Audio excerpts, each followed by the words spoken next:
Welcome, and we're here with a Hospitality Net thematic with Revenate, focusing on the customer data platform and all the great things that hotels can do with it. I'm here with my special guest, Jason Pirock of Springboard Hospitality. Jason, how are you? Doing well. Thank you for having me. Awesome. Great to have you. This is going to be exciting. Absolutely. So our topic today, the exact name is Mastering Conversions, Crafting an Omnichannel Booking Journey. So there's a lot of words in there. Let's just lay the framework down and let's start here by defining things. So when we're talking about a booking journey, can you describe what phases of the guest journey this might entail? Yeah, so I break it down into 4 phases. I would say first is inspiration. And so inspiration for me is really around like how you're using social media, how you're using some of your third-party partners, just some examples, right? Next, I go to research. And research is really your online presence. So think about your websites, how you're showing up on listings, what your reputation looks like. So reviews, those types of things. Then you go into planning, which is content, affiliations, your experiences, your reasons to book, your kind of value propositions, if you will. And then finally, you get into booking. And that's really, mobile, the user experience of the site, those retargeting or conversion tactics, or like email to help you with that piece. So you touched on my next question there. Within those 4 phases is looking at the word omnichannel. And I'm wondering if you could just list off, again, just to cover off how extensive and a little bit chaotic your job can be as a marketer, is understanding just the totality of what that omnichannel can be. Yeah, I mean, I think that sometimes we overcomplicate what omnichannel is, right? And I think at the end of the day, it's all things leading to your website, right? Like that's really what if you wanted to simplify it, it's all things digital and traditional ultimately leading to your website.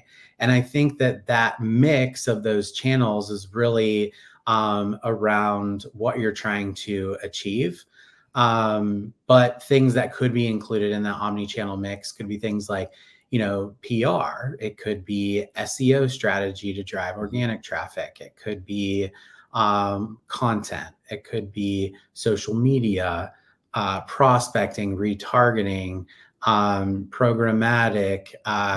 The list kind of goes on. Email. There's a lot of different channels, but again, you've got this whole arsenal of things that make up an omni-channel strategy. But ultimately it's about what are the tools that you need to drive your end goal and where do you need to be in order to make that happen. And to pick out one of the thread there is you say your website. So we're talking about conversions off of the direct channel. And in a lot of times part of your strategy, and correct me if I'm wrong here, part of your strategy is the channel shift away from third parties. 1000%. And to pull on another thread here, we're talking about conversions through the direct channel. How does segmentation figure into all this? Yeah, I mean, I think segmentation for me is about it starts to really get into this common theme that we keep hearing a lot about in the industry around personalization.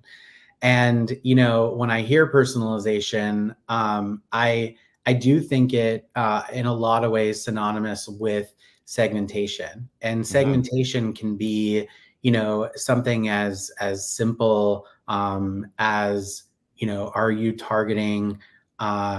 Is your offer relevant for a drive market versus a fly market, right? Okay. And so just really, really starting to think about how to use segmentation to ensure that you're being relevant to your guests. So you're getting the right message at the right time to the right person, right? And ultimately, that's what personalization is about. But it doesn't have to be personalization as one-to-one. It can be personalization as you're just starting to segment people out, right?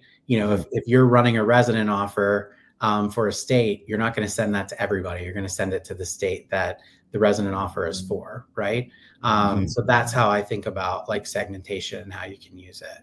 And that's more from an email perspective. But what I would also say that I think is untapped in when I hear the word segmentation is there's a lot of data, right, in segmentation. Like when I pull segmentations, most of the time I'm pulling it to learn more about the consumer as a whole. It's not just about pulling segmentations for my email campaigns. I might want to know, what type of repeat guests do we have? What type of, when was the last time, that this bucket of users or this bucket of guests stayed here, right? So those are forms of segmentation as well. Wow. So you talk about pulling data, and that of course brings us right back to the nature of our conversation, which is the customer data platform and the organization of that data in various ways. Can you talk about how you use the CDP to help you with your analysis, be that segmentation or trying to find and derive packages or conversions? Yeah, ultimately, I think it sort of goes back to the last point, right? Like making sure that you've got all of this data at your fingertips, right? And if you're looking for the answer, chances are, assuming that good input data or good data was put in, that you can get that good data out, but really using it to help drive decisions around what are booking windows, what are, stays looking like, what are, how are your guests ultimately behaving and interacting, where are they engaging, not engaging, right? And I think that there's so much power in that data that we already have in our hands to help us, determine how we do market to our consumers. I think of examples like, you can pull data from your CDP that helps you with lookalike audiences, right? You can pull data from your CDP that is helping you understand how to properly nurture the customer journey, right? Like if you've seen somebody interact here, but maybe didn't book, then you've got a chance to get back in front of them and get them to book again. So I think it's not always right there in front of you, but in terms of like what's the end game or what is the answer, but the data certainly is there. So when you say lookalike audiences using a CDP to bring that out, I immediately think of programmatic and search marketing in a lot of ways to really find those customers. Is that how you're using it in terms of the upper funnel and upper funnel area? Yeah, ultimately trying to target folks that have similar attributes, right? Similar, maybe typically it's less behavioral and more about like the makeup of the profile. So if you're looking to grow that awareness or grow your acquisition, that's a great strategy, is again to use the data that you have and sort of, as it states in its name, take that as a lookalike to find people similar. Wow. Yeah, that's great, because of course part of that conversion is getting a wider funnel to feed it into. Could you talk about the relationship between, we have the CDP at the upper funnel, getting people to the website. How are you using the CDP to actually drive conversions once people are on the website, in terms of, could be things like packaging or adaptive messaging, anything of that area? Yeah, I think most of what we're using in terms of that conversion base, I mean, there's things like abandoned cart. Right. I think that is really powerful, right? Because you've already got these high intent users that were either in your booking engine or were in your, they checked out, right? It's in their cart, but for some reason they walked away. And likely that is due to pricing. They went somewhere else and wanted to just double check that they got the right pricing. So sort of coming back, and again, using sort of, I say nurture because I think we have to be mindful. It's not every consumer reacts to, an offer or a discount. It could be starting off with something simple like, hey, come back and book with us. Like, just a reminder, right? Another message could be like, we'll give you a value add, right? Maybe that's an upgrade upon arrival that doesn't necessarily cost us anything as a hotel or a hotel company. Or if you're really not getting them after you've made a few attempts, then it's really coming in a little bit more aggressively with an offer. But using those tools in that regard. And then the other way is really around, as we know, CDPs, that's our first party data, and sort of back to, some of the other, some of the earlier conversation around, how do you think about your guests? How do you communicate with them? Really using the data that's in the CDP to understand what is the best way to get them to convert, right? To get them to take action. And something that I'm seeing is that, it's not, as I said with abandoned cart, it's not just about throwing an offer at them, right? It's about nurturing. And nurturing to me means, thinking about the journey, thinking about, giving them reasons to book, educating them on why we're the best place to stay, educating them on, what they can do while they're at our property or around our property in the vicinity, in the market or the city, and get them excited and then get them to convert. I've just seen a lot more traction and engagement by doing that, and not just throwing offers at people every other email or every weekly. Yeah, in a lot of ways, you'd be training the guests to expect a discount that way. 1,000%. I really like that word nurturing, because it involves customer education, but also it's nurturing also implies just good service, because you're helping people move them along. And to pick out one thread there, you said about offering people a voucher for something on site, will be that F&B or spa if they have that facility. And this goes back to something that I am a big fan of, which is thinking about total revenue versus just revenue. And while this may involve more the on-property team or a little bit after booking, I'm wondering about how you work with the rest of the commercialization team to think about total revenue and packaging using the CDP and the segmentation and the analysis you can do to better ensure that guests are utilizing the most facilities while they're on site. Yeah, I think the first thing that comes to mind is, kind of thinking about upsell and add-on opportunities, right? And using technology that typically comes with a CDP or a CRM type of tool, where you can, introduce that in the journey, right?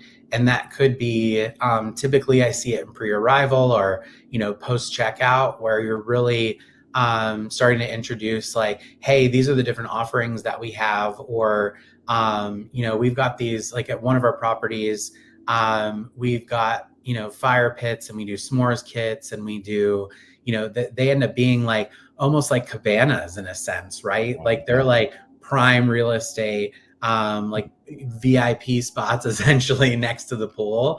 And, people love those types of things. And so really thinking about, how can we, because for me, it's about focusing on that lifetime value, which I think is essentially sort of where you're getting. It's not just about the revenue that's coming from the rooms, but it's like, how can we incrementally build the spend while they're on site, right? And so introducing those types of or those types of things early, with add-ons or, upgrades, upsells, to then enhance their stay and their experience overall.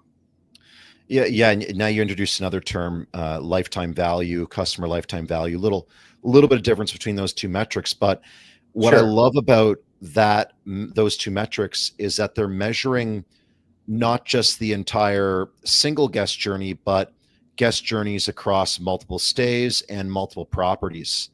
Is that how you're thinking about lifetime value? Yeah, I mean, a little bit of yes and no. I mean, I think that the way that our portfolio is set up is we're a house of brands, we're a house of independent Yeah. hotels, and so the focus ends up being a bit more on the individual hotels versus a brand where they're Mhm. staying at multiple locations. But yes, we want to look at, to your point, that total revenue while they're on site.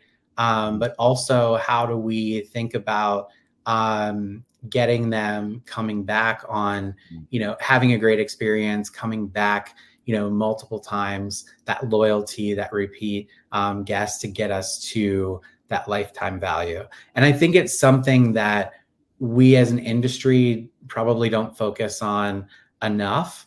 I think we're a bit dated in terms of, or maybe behind the eight ball in terms of, the technology that exists to bring and connect all of those data points together.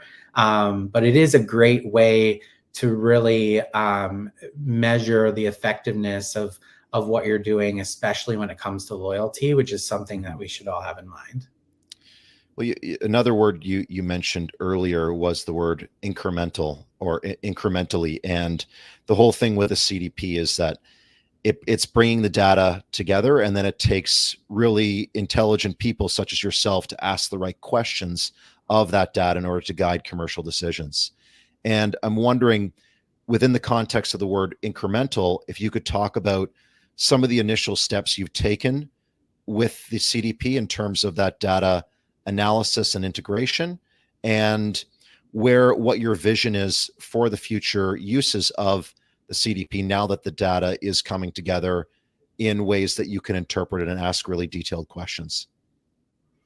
Yeah, I think I think it does stem back essentially to that lifetime value. Like, now that, assuming that you're in a place where you've got clean data, you can start to really to analyze and find those trends and find those opportunities, right, to help Mhm. drive more revenue. And I think by using the data that's there and seeing what those patterns are and what some of those behaviors are can then help you create the content strategy that will ultimately um, drive more revenue. So, for example, it could be something like, wow, this property is seeing a really high propensity in wine drinkers, right? Well, maybe there's an opportunity to do more of like a wine related activity on site that we could sell Mm. tickets to,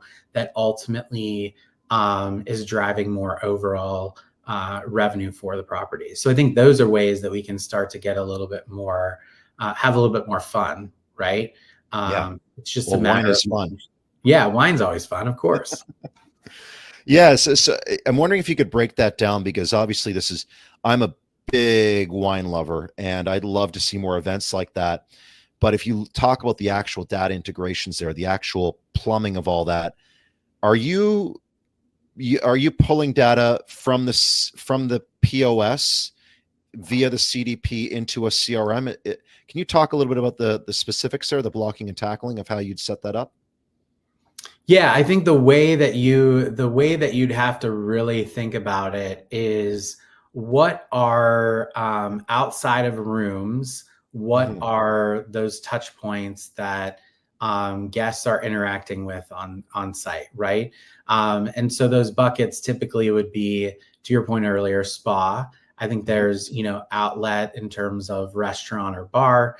I think there's in-room dining you should be thinking about, retail, because there's a lot of properties that might, have retail. And if you get into like clubs or membership types of things, that might be sort of a whole different component. But I think first, once you know what those touch points are they all properly integrating into your CDP, and are they mapped appropriately, right? And then when I say mapped, I think ultimately you want to think about what's your end game, right? What are you ultimately trying to achieve? What do you want to learn? So that when the data is coming in, it's properly organized and categorized so that you can use it in the future. So, that could be something like, you're seeing that Joe Smith has gone into retail, bought a bottle of wine, in-room dining, ordered a glass of wine the night that he arrived. Maybe at dinner, he had a couple of glasses of wine, and, you're starting to grab, okay, he's definitely a wine lover. Would be even cooler if, you knew exactly what type of wine that it was, because where you start to drive loyalty is when he shows up after his flight and you've got that bottle in his room. That would be sort of like the ultimate case. But those are ways that I would start to think about it, right? So thinking about where are the places that it could come from, and then how is it organized and mapped within the CDP, so that you ultimately know how to use it when the time is right to deploy. Well, yeah, the mapping is so important, because one of the issues, and you mentioned on this earlier, is that there's so much data. So part of that is how you organize and focus that data around what each team member needs to know. 1,000%. And I think that's such a missing component when it comes to data. I think first of all is understanding the importance and the power of data.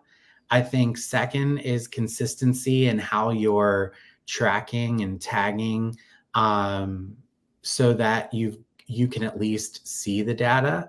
And then I think, to the point we just made, it's the organization and what do you ultimately plan as that output, right? Because I think if you know what the output is going to be, and how you want to use some of this, I think that can answer some of the questions proceeding. But I've seen in so many cases where if you're not taking care of it up front, it ends up being this massive domino effect that just hurts you in the long run. So invest the time to get it right up front.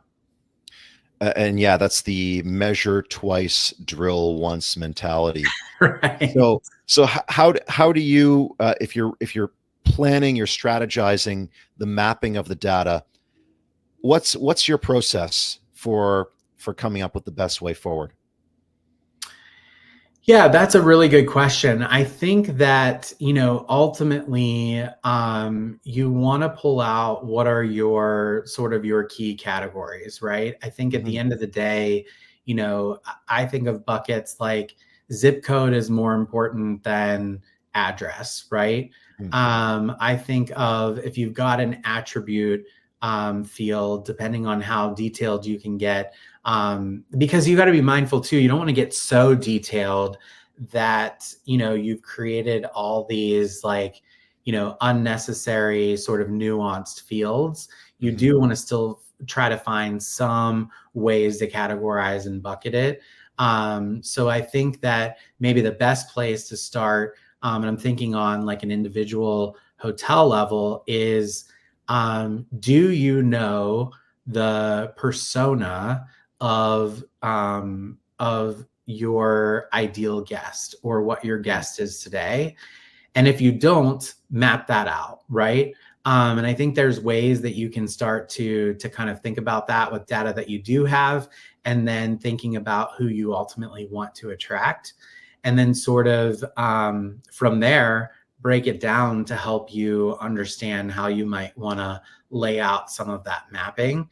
Now, if you're a brand or you've got multiple properties, maybe you do that with a few different properties to start to see trends that you would then ultimately figure out what are those sort of tags or what does that mapping look like. Does that make sense?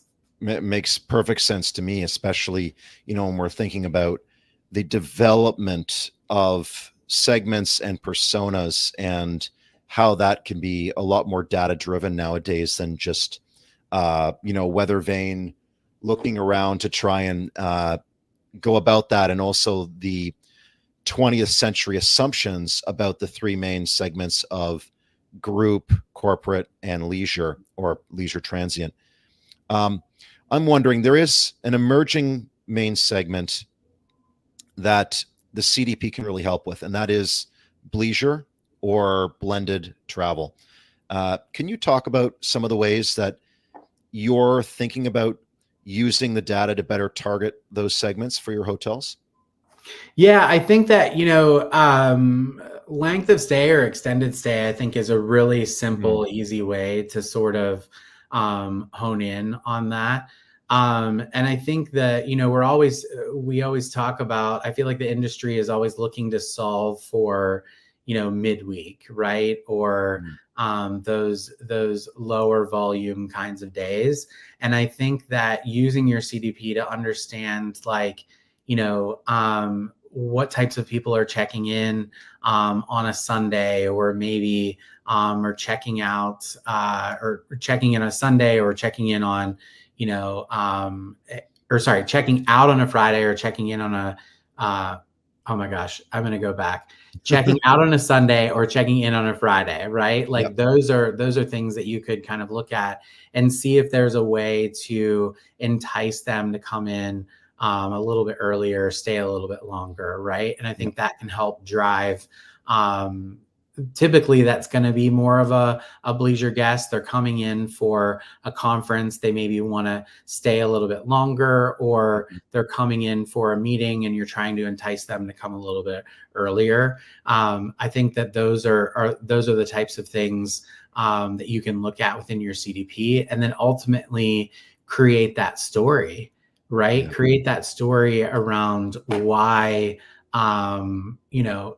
why you should come in early, and, give them that inspiration. For example, if I'm checking in on Monday for meetings, maybe, I send an email to you around, why don't you come in on Sunday? We'll give you a great rate. That'll give you a chance to unwind, relax, rehearse for your meeting, have a great meal with us. Right? Like those are all things that we can start to kind of think about. And then on the flip side, with like conference goers, we're seeing a lot more of that extended stay, right? I've already made the trip to, for my business meetings or for a conference that's in market. Why don't I just make a weekend out of it and just stay, through Sunday or Monday, make a vacation out of it. And so I think there's ways that, you can ultimately look at segmentation based off of consumer behavior or consumer actions to be able to get in front of them. Well, there's one other aspect to blended travel. You're talking about extending the stay, shoulder nights, Yep. huge applications and tremendous value for hotels. And the more data you can have to properly find those personas is amazing. And it belies a ton of work to properly do that. So kudos to you and your team. The other side of leisure travel is looking at it from a RevPAG, or revenue per available guest. And this is what's being described as the +1 travel, where one guest is coming in for a conference or a meeting, and you want to incentivize an extra night so they can prepare or relax afterwards. But due to the nature of remote work nowadays, the spouse could also come in and work on site and utilize the hotel's facilities while the other is off at the conference or the meeting. Are you thinking about using data and marketing in that respect to blended travel? Honestly, we're not there just yet, but I do really like the idea and see some definite opportunity. I mean, as someone, who does a lot of work travel, I could see there being, some value there. I mean, if you think about it, yes, you're already getting the revenue for the room, but with an additional guest or maybe two, maybe there is, upgrade opportunities. Maybe there, you're obviously going to have ancillary spend in, outlets, or maybe there's, resort pass type of concept that kind of comes into play to use the rest of the facilities. I don't know, just thinking about without having, too much time to think about it. Those are things that sort of come to mind, but definitely an interesting concept. Well, I just really like hearing your thought process on how you'd approach that, because, as at the end of the day, it seems like you're using the data and the organization of that data via the CDP to really help you better understand your mapping, and to, as an adjunct for your process, to really help guide hotels towards more profitability and more throughput. Absolutely. And listen, at the end of the day, I mean, it can all be overwhelming. Data is absolutely overwhelming, but I think it's, it's about starting small. And I think it's about, even getting 10% of the way is better than where you were before. Yeah. So it doesn't have to be perfect. And I think that really applies to the comment on the mapping, right? I mean, you're never going to be 100%, accurate. Your guest profile could change over time too. So I think that's something to keep in mind. And so keep it simple, chip away. So looking ahead to the future, do you have any closing thoughts for the future of marketing and segmentation and nurturing the guest journey and conversions by using the CDP? Yeah, I think that, one thing that probably stands out to me as you said that, is leverage automation where you can, right? I think, and what I mean by that is that we're all busy, right? We all get pulled in a lot of different directions. And in many cases, you've got these stacked days. And so remember the power of automation and things that you can take advantage of by, setting up and a little bit of forgetting, right? A little bit of set and forget, right? That can, maybe doesn't always drive a ton of revenue, but it is generating more data for you, and it's keeping you top of mind. So those are all really important, because at some point, people are going to make a decision, and hopefully it's with you. And so I think by keeping that keeping that in mind. And then I think just in terms of larger omni-channel strategy, to me, it's about consistency, making sure that you're saying the same thing across all channels, that you're integrated, that you're really thinking about what are all the tools in my toolbox that can help me achieve what I'm looking to what my ultimate goal is. And yeah, those are kind of some of the things that come to mind. Well, those are all incredible things that hotels should think of. And I can't thank you enough, Jason, for this conversation and just data dumping all your knowledge onto us. It really is something that every hotelier should be mindful of going forward in terms of how they can use every tool at their disposal. Thank you. Happy to do it. Yeah. Thank you so much for the time. I really enjoyed the conversation.